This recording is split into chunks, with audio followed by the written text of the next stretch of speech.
Bahwa Tuhan pasti manis. Amin. Haleluya.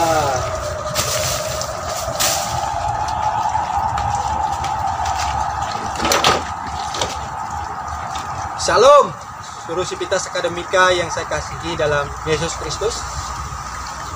Nah, sebelum kita mendengarkan firman Tuhan, mari kita berdoa. Tuhan, kami bersyukur untuk kebaikan-Mu dalam hidup kami. Pada pagi ini ya Tuhan, sebelum kami beraktivitas bersama-sama, kami ingin merenungkan firman Tuhan.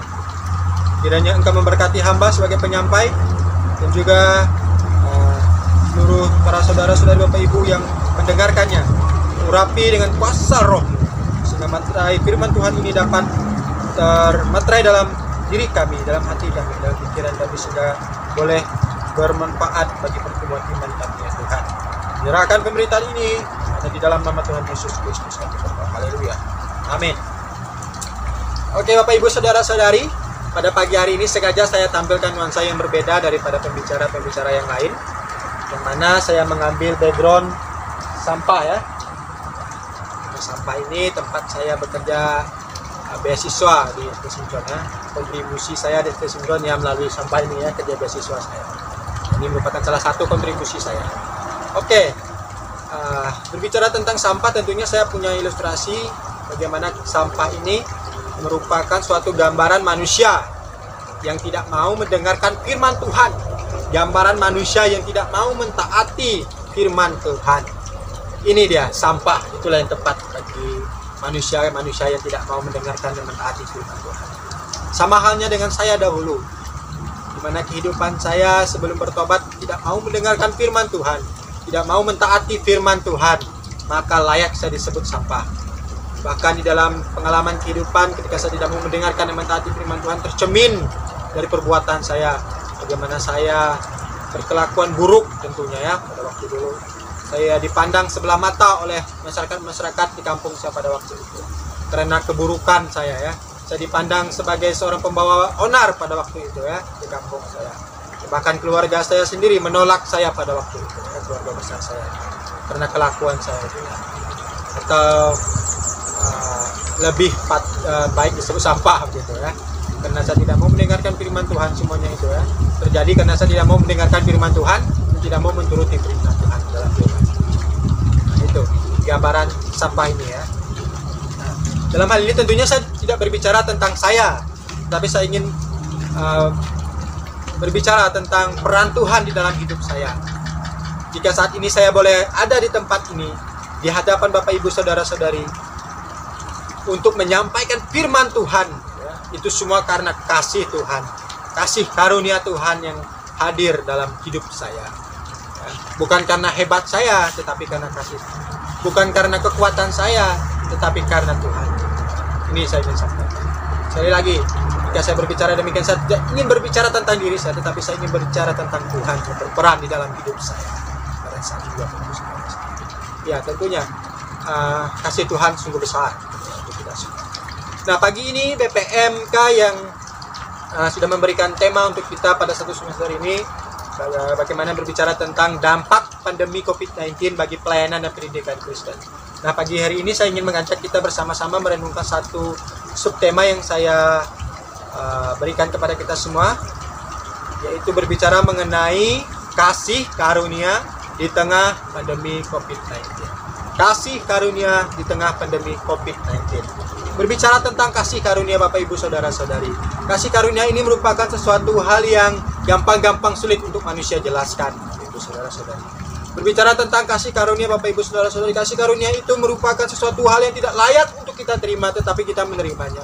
Berbicara tentang kasih karunia merupakan sesuatu hal yang memberkati kehidupan kita, gitu ya, membuat kita diberkati. Berbicara tentang kasih karunia membuat kita dibedakan daripada yang lain. Sungguh luar biasa berbicara tentang kasih karunia.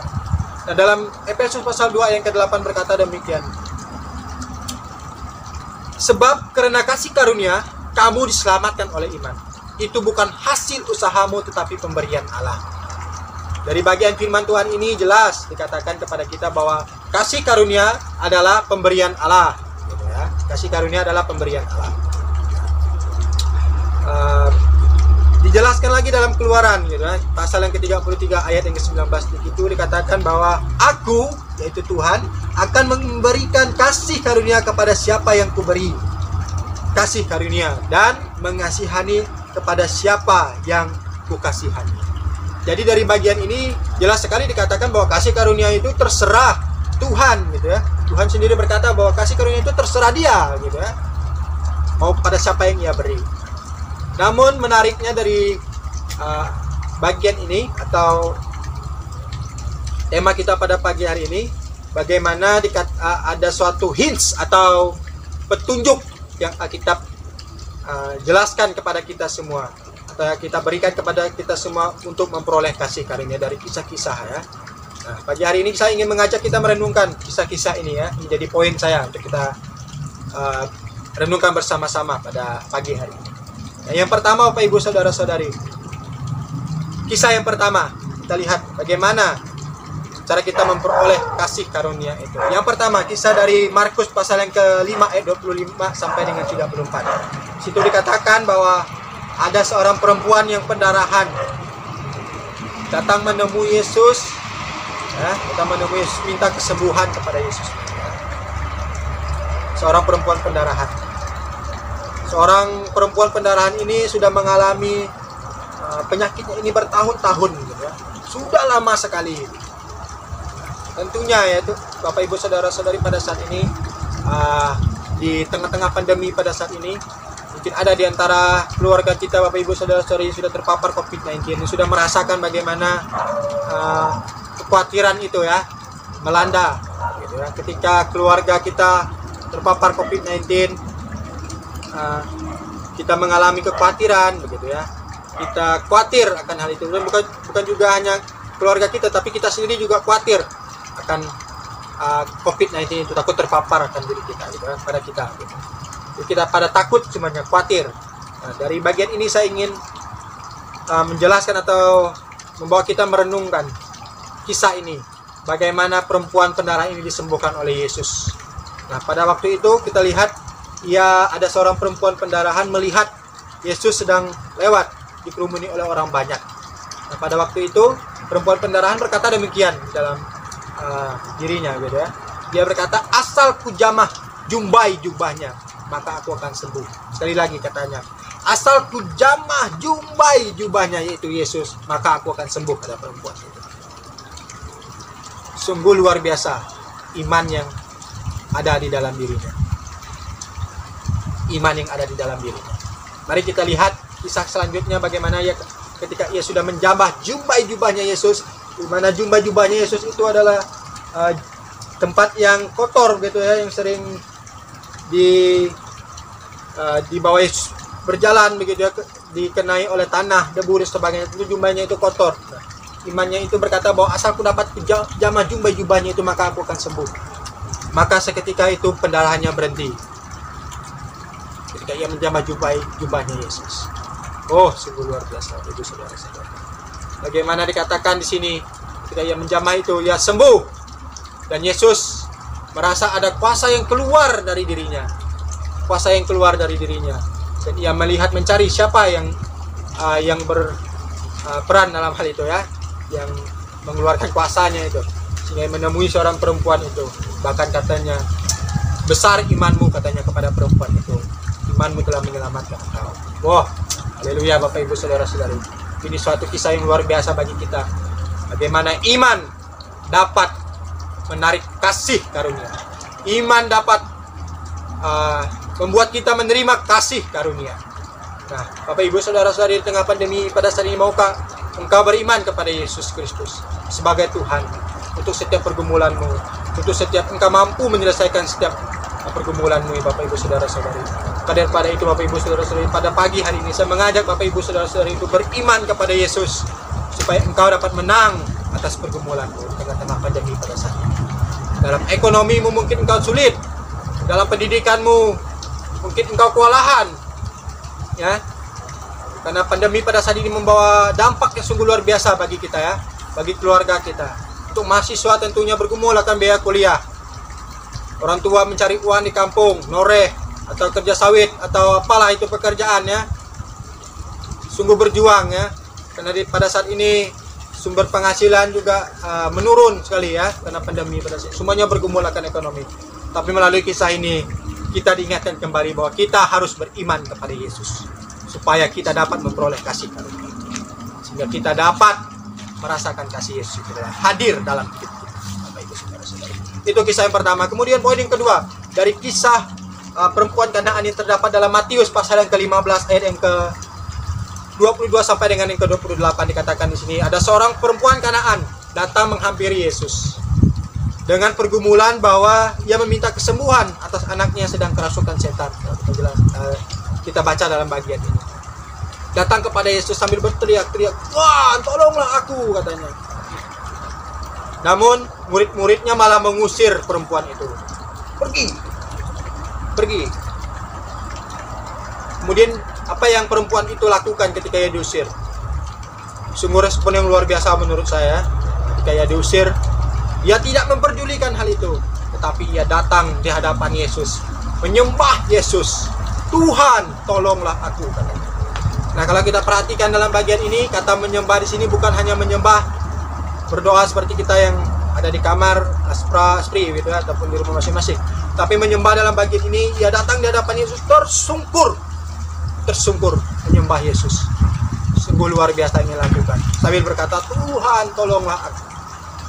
Nah, kita lihat dari kata menyembah ini. Dari kata menyembah ini kita lihat bagaimana suatu respon yang sungguh luar biasa yang dilakukan oleh Tuhan. Ketika ia ditolak, ia diusir oleh Yesus, oleh murid-murid Yesus. Tapi ia tidak memperdulikan hal itu. Ia malah datang menyembah Yesus. Itu, Bapak Ibu Saudara-saudara, itu pelajaran bagi kita ketika kita menghadapi penderitaan pada saat ini. Apakah kita mau menyerah atau kita mau terus menyembah Yesus? Pertanyaan bagi kita semua untuk kita renungkan.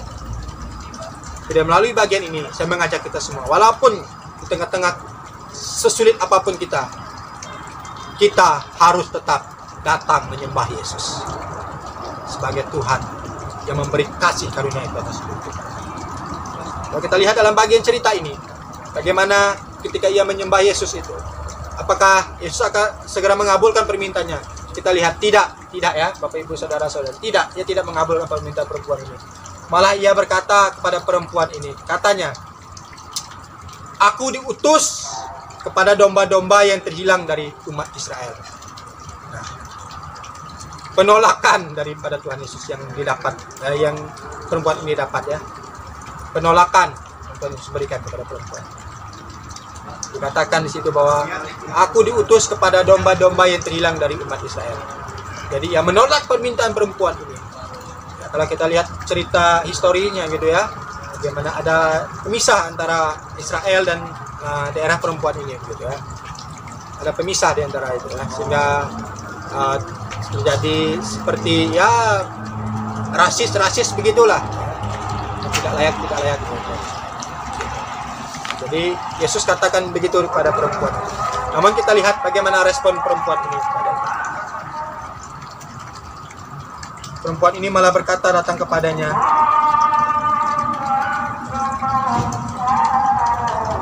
menyembah dia, dan malah berkata lagi, "Tuhan, tolonglah aku, Tuhan, tolonglah aku." Terus ia berteriak demikian, "Tuhan, tolonglah aku."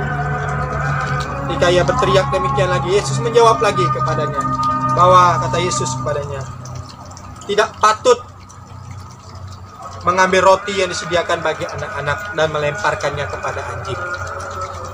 Sungguh kata-kata yang kasar, kata-kata yang wow, gitu ya, kasarnya. Yesus katakan kepada perempuan, tidak patut ya, mengambil roti dari anak-anak dan melemparkannya kepada anjing. Namun kita lihat respon perempuan ini bagaimana. Ketika Yesus berkata demikian kepadanya, malah ia menjawab Yesus,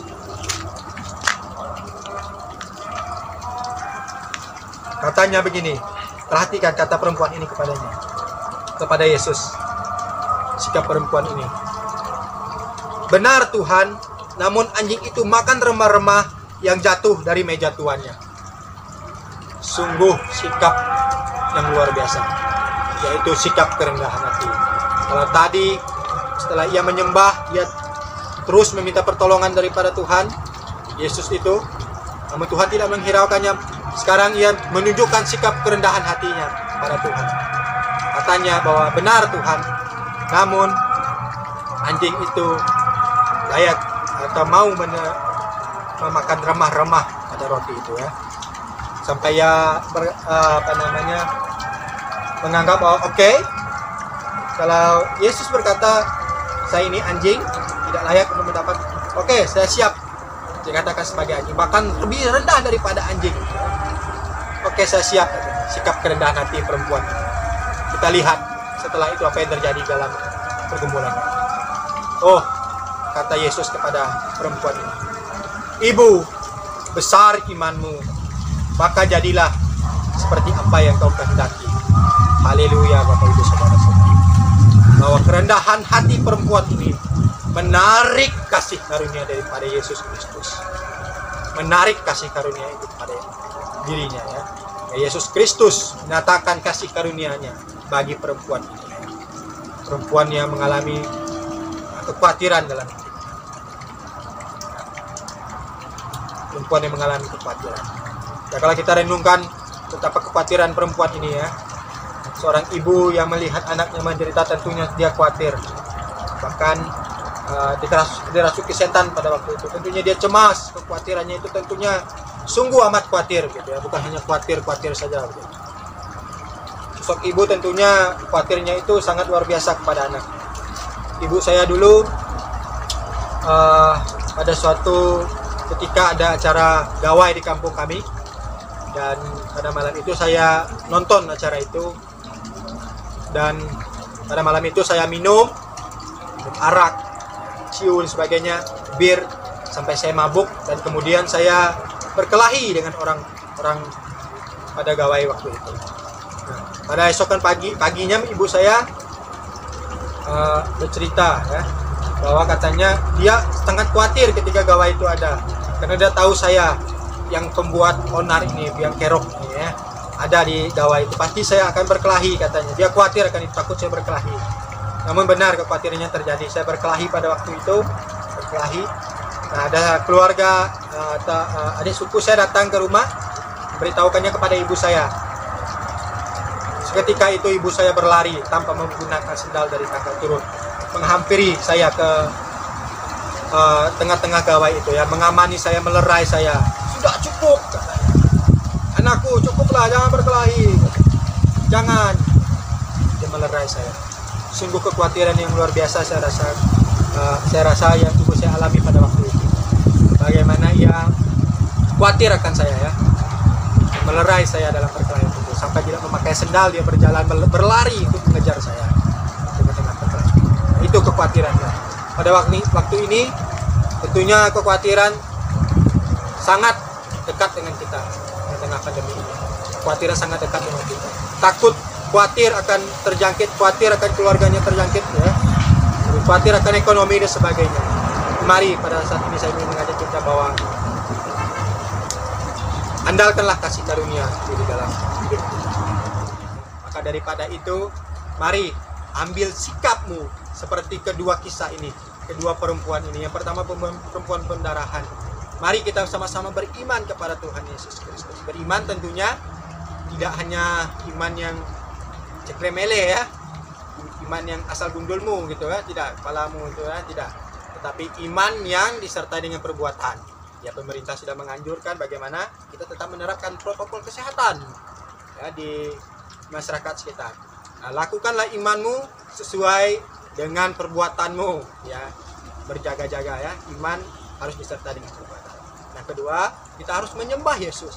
Jika kita berada di dalam kesusahan pergumulan kita, maka datanglah kepada Yesus, menyembah dia, bila perlu sampai tersungkur di hadapan Yesus Kristus, sehingga kita dapat menarik kasih karunia itu hadir dalam hidup kita. Yang ketiga, yaitu kita harus merendahkan diri seperti perempuan Kanaan. Bagaimana ia mengambil level bahkan lebih rendah daripada anjing itu ya, untuk menarik kasih karunia. Jadi kita lihat bagaimana itu berhasil untuk menarik kasih karunia. Yesus memberikan kasih karunia-Nya kepada perempuan Kanaan itu ya. Hai ibu besar imanmu, maka jadilah seperti apa yang kau kehendaki. Sungguh luar biasa. Jika pada saat ini berbicara tentang kerendahan hati. Pembicara-pembicara sebelumnya bahkan pernah berkata bahwa jangan sok sibuk atau jangan sok pintar atau sebagainya menghadapi pandemi ini ya. Banyak spekulasi, pemikiran-pemikiran yang tentunya dari dirinya sendiri ya. Jangan sok-sok seperti itu ya. Tetapi mari kita kembali kepada firman Tuhan. Rendahkanlah dirimu di hadapan Tuhan. Rendahkan dirimu. Jangan sok-sok gitu ya sebagai hamba Tuhan kita ini. Tapi mari kita kembali kepada Tuhan. Rendahkan hati. Berserah kepada Tuhan, mengandalkan Tuhan. Jangan sok-sok kita sok sibuk dan sebagainya sampai kita lupa merendahkan diri kita. Saya tahu bagaimana cara mengobati corona ini. Saya tahu bagaimana saya dapat selamat dari corona ini. Jangan demikian. Tapi kembalilah kepada kerendahan hati seperti perempuan kanan. Maka engkau dapat memperoleh kasih karunia. Haleluya. Pagi hari ini sekian yang dapat saya sampaikan berbicara tentang kasih karunia. Mari kita berdoa. Tuhan, kami bersyukur untuk kebaikan-Mu. Pagi ini kami sudah mendengarkan firman-Mu berbicara tentang kasih karunia, bagaimana kami dapat memperoleh kasih itu dalam hidup kami. Maka daripada itu ya Tuhan, kami menyerahkan hidup kami, setiap pergumulan kami di tengah pandemi ini, pelayanan kami kepada Tuhan. Biarlah jadi seturut firman-Mu ya Tuhan di dalam semuanya itu. Syukur, memberkati ya Tuhan seluruh aktivitas kami sepanjang hari ini. Pergumulan kami di dalam nama Yesus kami yakin semuanya dapat terselesaikan. Kemenangan dapat kami peroleh ya Tuhan. Terima kasih ya Tuhan. Dalam nama Yesus kami berdoa. Haleluya. Amin. Salam Bapak Ibu.